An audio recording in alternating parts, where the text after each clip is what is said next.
ప్రతిపక్ష నేత హోదా రాదు 5 ఏళ్లకి క్లియర్. విజయచంద్ర గారు, మీకు ప్యానెల్లో ఉన్న పెద్దలందరికీ నమస్కారం అండి. అదే వచ్చారు, అరిచారు, వెళ్ళారు. అదేదో సామెత ఉంటుంది చూసారా, సింగడు అద్దంకి వెళ్ళను వెళ్ళాడు రాను వచ్చాడు అన్నట్టుగా వెళ్ళాడు వచ్చాడు. కాకపోతే మనం ఏమంటున్నామంటే తనకి రానిది, తనకు అవకాశం లేనిది ఆ పదవి కావాలని కోరుకుంటామే అని చూసారు. చాలా విచిత్రంగా ఉంటుంది వాళ్ళ వాదన. నిజంగా ఎంత పెద్దలు చెప్పినట్టు అసెంబ్లీలోకి వచ్చి ఆ పేపర్లు విసిరేస్తా గవర్నర్ గారి ప్రసంగం ముందు ప్రతిపక్ష హోదా కావాలని అడిగితే గవర్నర్ గారు ఇస్తారా ప్రతిపక్ష హోదా? చంద్రబాబు గారు ఇస్తారా ముఖ్యమంత్రి స్థాయిలో? లేదా స్పీకర్ గారు ఇస్తారా? ఎవరికి ఉంది హక్కు? నిన్న ఒక వాళ్ళ సోషల్ మీడియాలో కావచ్చు, వాళ్ళ దాంట్లో ఒక పెద్ద పోస్టర్ లీక్ చేశారు. ప్రతిపక్ష హోదా ఇవ్వడానికి భయపడ్డారు అని చెప్పేసి అని. నిజంగా భయపడ్డారు. భయపడ్డింది ఎవరండి? ప్రజలు, ప్రభుత్వం కాదు, ప్రజలు భయపడ్డారు.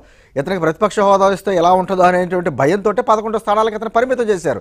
ప్రజలు ఇవ్వని స్థానాన్ని ఎవరిస్తారు ఇతనికి?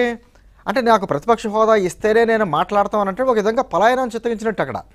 ఇప్పుడు అతనికి అసెంబ్లీకి వచ్చి మాట్లాడడానికి ఎటువంటి అవకాశం లేక, ఎటువంటి కనీస పరిజ్ఞానం కానీ ఏమీ లేక చేసేటువంటి కార్యక్రమాలు ఈ రోజున నిజంగా అతను ప్రభుత్వాన్ని ఇరుకు పెడుతున్నట్టు కాదండి, అక్కడ ప్రజలను ఇబ్బంది పెడుతున్నట్టు. అంటే ప్రజా తీర్పుని అతను వ్యతిరేకిస్తున్నట్టు. అతను ప్రజలు ఇవ్వని దాన్ని అడుగుతున్నాడంటే ప్రజా తీర్పుని వ్యతిరేకిస్తున్నట్టు.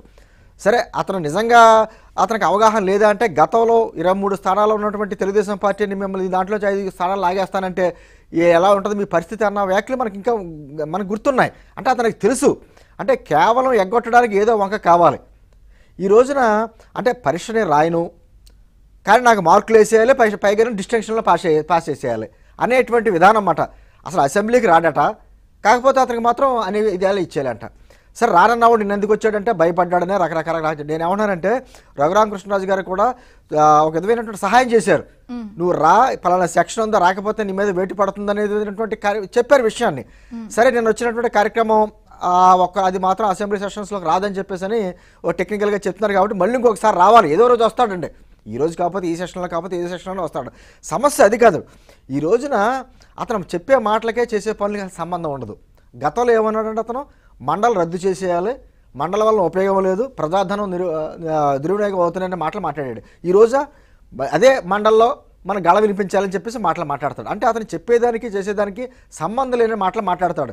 ఈ రోజున 11 మంది ఆ ఎమ్మెల్యేలు అంటే దాదాపు 22-23 లక్షల మంది ప్రజలు వాళ్ళకి ప్రతినిధులుగా పంపించిన తర్వాత అసెంబ్లీకి వచ్చి మాట్లాడి ఆ ప్రజా సమస్యల మీద ప్రజలు మాట్లాడవలసింది పోయి అసలు ఒక్కసారి కూడా మాట్లాడకుండా, విచిత్రం ఏంటంటే విజయచంద్ర గారు, ఒక్కసారి కూడా మాట్లాడకుండా నాకు మైక్ ఎవరో నా మాట ఎనరో అనేటువంటి మాటలు ఎలాగా? నువ్వు రావాలి, వస్తే నీ మైక్ ఏమైనా కట్ చేసి నీకు అవకాశం ఇవ్వకపోతే అప్పుడు నువ్వు వెళ్ళి తాడేపల్లి ప్యాలెస్లో కూర్చుని ప్రెస్ మీట్ పెట్టినా తప్పలేదు. అసలు రాకుండానే మాట్లాడకుండానే నాకు మైక్ ఎవరు? సమస్యలకి సంఖ్యతో కూడా పనక్కర్లేదు. అంతే ఖచ్చితంగా. ఎందుకంటే చాలా విచిత్రంగా, చాలా ఏదైనా తప్పు చేసి కూడా వాళ్ళ సోషల్ మీడియాలో బలి ఇటీగా దొరికిపోతారండి వాళ్ళు.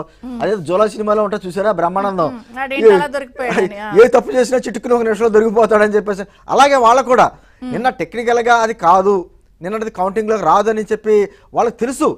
కానీ పాపం మరి సరైన డైరెక్షన్ ఇవ్వలేదో ఏంటో తెలియదు జగన్మోహన్ రెడ్డి. అక్కడ నేను ఏమన్నానంటే గైర్హాజరు. నేను ఏమన్నానంటే అండి, అసలు శాసనసభ్యుడు అంటేనే చట్టసభల్లోకి వెళ్ళి చట్టాల గురించి దాని మీద మాట్లాడవలసిన అవసరం ఉంది.